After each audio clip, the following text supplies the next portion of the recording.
By now, this should be sinking in. You know this is the menu.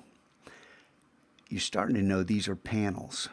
And hopefully you know with this third reminder or fourth reminder that under Window, you find the panels. If you're in the correct program. That's the program I'm using right now to record this video. Okay, so under Window are the panels. And if you're in a tutorial and it says open up the character panel or the glyphs panel or whatever, if it says panel, it's here. And then these are alphabetical other than these, these ones up here. From here down, these are alphabetical. And I told you, hey, there are things in here that I miss. And going through here, I realized, hey, when we set up that custom workspace early, we were supposed to just be looking at the workspace. There are things to modify here, and we'll get to that.